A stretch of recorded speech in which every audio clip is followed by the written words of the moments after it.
Fundamental unit of life के बारे में जानते हैं कि जो लाइफ है, लिविंग थिंग्स हैं, किस फंडामेंटल यूनिट से बनी हुई हैं सारी की सारी। एक रॉबर्ट हुक एक साइंटिस्ट हुए हैं, तो वो एक पतले से स्लाइस कॉर्क, जो बोतल के ऊपर लगा होता है कॉर्क, उसके एक पतले से स्लाइस को देख रहे थे। घर में ही उन्होंने एक माइक्रोस्कोप बनाया था, 1665 की बात है ये।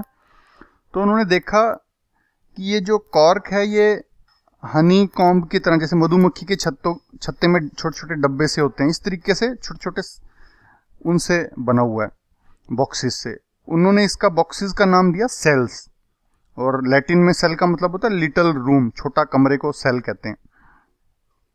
तो उस टाइम तो ये इनसिग्निफिकेंट लगी जो ये बात थी, लेकिन हिस्ट्री में बड़ी इसकी इंपॉर्टेंस है, क्योंकि फर्स्ट टाइम किसी ने ये ऑब्जर्व किया कि जो लिविंग थिंग्स छोटे छोटे सेपरेट यूनिट से बनी होती हैं, और उसको वर्ड दिया सेल। तो अभी भी बायोलॉजी के अंदर आज की डेट में भी हम इनको सेल्स ही बोलते हैं, और आगे पता करते हैं कि सेल्स क्या हैं और इनके बारे में जानते हैं आगे हम। तो what are living organisms made of, कि जो लिविंग ऑर्गेनिजम्स हैं वो किस चीज़ से बने होते हैं, वो हम पता करते हैं। एक एक्टिविटी करके देखते हैं। इसमें एक प्याज का हम वो लेते हैं, पीस लेते हैं, और फॉरसेप्स से उसकी स्किन, जिसको एपिडर्मिस कहते हैं, अंदर की साइड से, कनक्लेव साइड जो होती है वहाँ से उतारते हैं, और इसको इमीडिएटली वाच ग्लास जो है उसके ऊपर थोड़ा सा पानी जो गीला हो उसके ऊपर रखते हैं, ताकि ये सूख जाएगी तो फोल्ड हो जाएगी, फोल्ड ना हो इसलिए ग्लास स्लाइड के ऊपर एक कुछ ड्रॉप पानी के गिरते हैं, और इस एक छोटा सा पीस पील का उस वाच ग्लास की जो स्लाइड है उसके ऊपर रखते हैं। ये मतलब फ्लैट रखें, बिल्कुल टेढ़ा ना हो, और इसके लिए आप थिन जो कैमल हेयर पेंट ब्रश है उसको भी आप ट्रांसफर करने के लिए पील को यूज कर सकते हैं। इसके बाद एक आयोडीन सॉल्यूशन का इस पे गिरें और उसके बाद कवर स्लिप लगाएं इस पे। तो ये ध्यान रहे कि एयर बबल्स ना रहें इसके बीच के अंदर, वो सब निकल जाएं और बिल्कुल प्लेन उसके ऊपर लगा हो। ये टीचर की भी आप इसमें हेल्प ले सकते हैं। तो ये हमारा अब टेम्पररी माउंट जो है वो ओनियन पील का तैयार हो गया। इसको अब लो पावर उस कंपाउंड माइक्रोस्कोप में देखते हैं, फिर हाई पावर कंपाउंड माइक्रोस्कोप में भी देखेंगे। अब ये कंपाउंड माइक्रोस्कोप है हमारा, इसमें ऊपर तो आई पीस है जहाँ से हम देखेंगे, और ये यहाँ पे हमने क्लिप और ये माइक्रोस्कोप स्लाइड रखी हुई है जिसके ऊपर अनियन पील रखी है हमने। ये इसकी बॉडी ट्यूब है। कोर्स ये ऊपर नीचे करने के लिए कोर्स एडजस्टमेंट, मोटा मोटी एडजस्टमेंट करने के लिए है। फाइन एडजस्टमेंट करने के लिए अलग से यहाँ पे है। ये आर्म होगी। ऑब्जेक्टिव लेंस यहाँ पे है, ये चेंज भी कर सकते हैं ये साइड में घुमा के। ये स्विवल है इसको घुमाने के लिए नीचे वाली चीज को। नीचे मिरर है ताकि इस पे लाइट आ सके। कंडेंसर, ये बेस। तो ये कंपाउंड माइक्रोस्कोप पे हमने इसे सारे चीज को लगाया। तो इसमें हम क्या ऑब्जर्व करेंगे कि जब माइक्रोस्कोप के अंदर ये स्ट्रक्चर देखा जाएगा तो जैसे नीचे शीट में दिखा रखा है, तो इस तरीके के अनियन पील के सेल्स हमें दिखेंगे। तो चाहे हम अलग अलग तरह की अनियंस ले लें, छोटी अनियन ले लें, बड़ी ले लें, उनमें हर में इस तरह के सेल्स हमको दिखेंगे।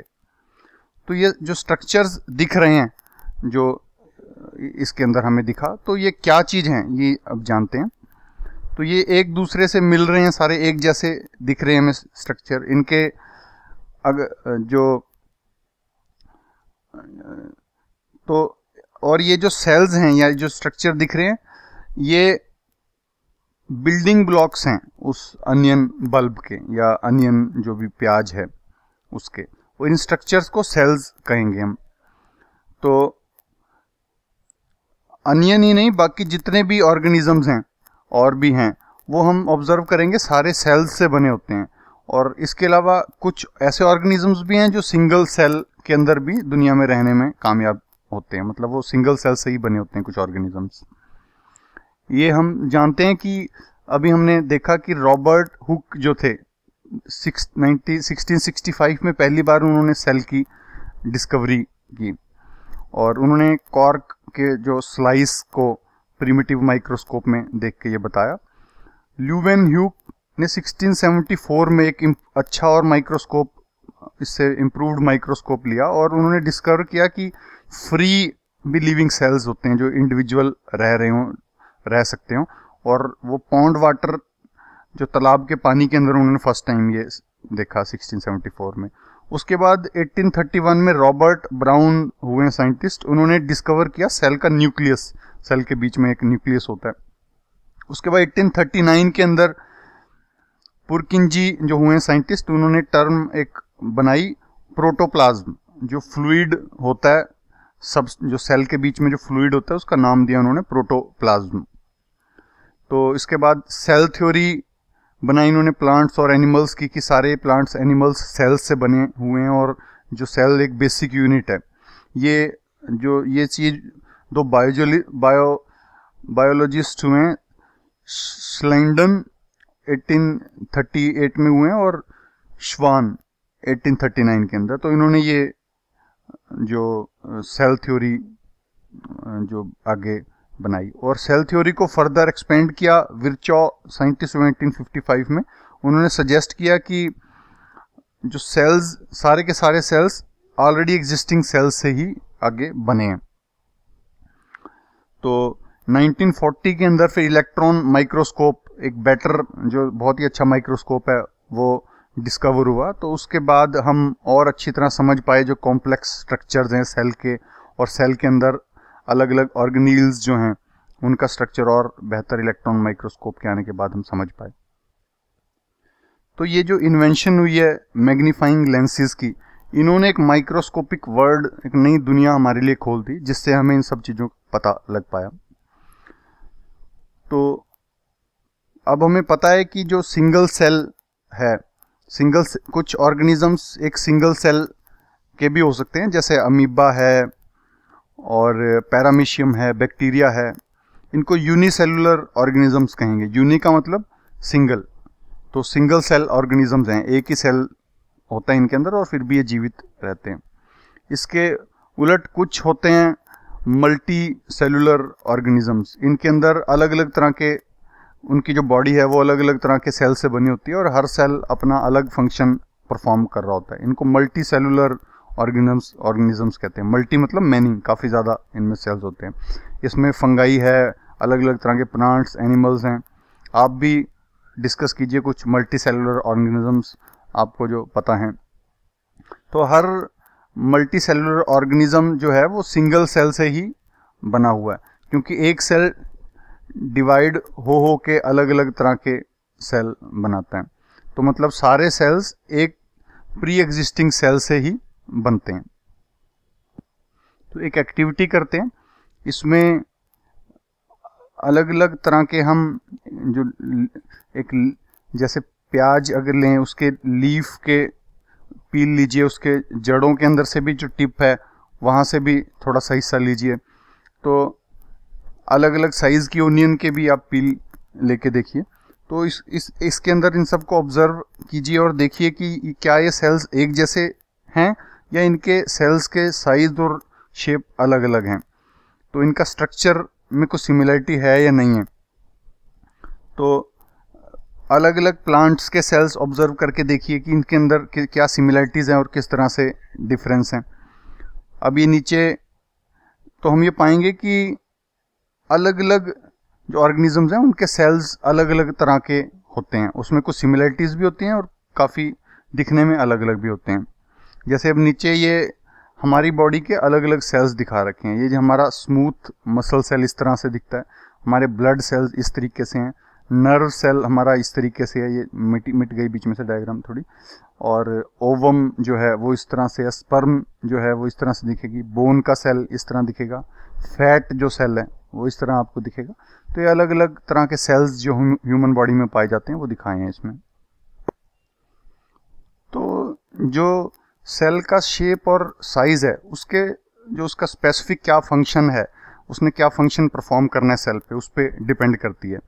जैसे कुछ सेल्स जो अमीबा हैं वो तो अपनी शेप चेंज करते रहते हैं, और कुछ सेल्स हैं वो ज़्यादातर एक ही तरह से फिक्स्ड या उनकी एक पिक्यूलियर अगर कुछ शेप है उसी तरीके से उस सेल की शेप रहती है। जैसे मैंने नर्व सेल्स हैं वो एक ही शेप, उस टिपिकल उनकी एक जैसी शेप होती है।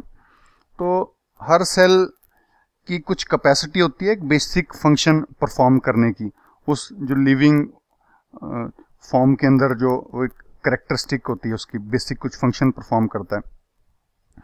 तो ये सारे जो सेल्स हैं, जैसे मल्टी सेलुलर ऑर्गेनिज्म है कोई, जैसे ह्यूमन बींग्स है, उसमें सेल्स जो अलग अलग तरह के उन्होंने अपना अपना काम बांट रखा होता है, मतलब डिवीजन ऑफ लेबर आप कह सकते हो उसको। तो अलग अलग जो पार्ट्स हैं ह्यूमन बॉडी के अलग अलग फंक्शंस परफॉर्म करते हैं। जैसे हार्ट का जो काम है वो ब्लड को पंप करना, स्टमक का काम है फूड को डाइजेस्ट करना, इस तरीके से। तो ये डिवीजन ऑफ लेबर के तहत जो सिंगल एक जो सिंगल सेल है उसके अंदर भी आप देखेंगे कि अलग अलग कुछ काम करते हैं उसके अलग अलग पार्ट्स। तो इस सेल के अंदर जो स्पेसिफिक कंपोनेंट्स हैं जो अलग अलग काम करते रहते हैं उनको ऑर्गेनील्स कहते हैं सेल के अंदर जो हैं। तो इसमें ऑर्गेनील्स जो हैं वो स्पेशल फंक्शन परफॉर्म करते हैं, जैसे कि नया सेल कुछ नया मटेरियल बनाना है वो बनाते हैं, या क्लीन करना है वेस्ट, सेल के अंदर कुछ वेस्ट मटेरियल क्लीन करना है, इस तरीके के काम ये ऑर्गेनील्स करते रहते हैं। तो जो सेल जो है वो जीवित रहना या उसने फंक्शंस जो परफॉर्म करता है सेल, वो इस अंदर सेल के जो ऑर्गेनील्स होते हैं उसके कारण ये सेल फंक्शंस परफॉर्म करता है। तो ये सेल जो हैं, जो ऑर्गेनील्स हैं, ये उसका बेसिक यूनिट बनाते हैं सेल का। और ये काफ़ी इंटरेस्टिंग बात है कि जो हर तरह के सेल्स के अंदर ऑर्गेनील्स पाए जाते हैं, चाहे उन सेल्स का फंक्शन कुछ भी हो, लेकिन किसी भी ऑर्गेनिज्म का चाहिए वो सेल हो, उसमें ये ऑर्गेनील्स पाए जाते हैं।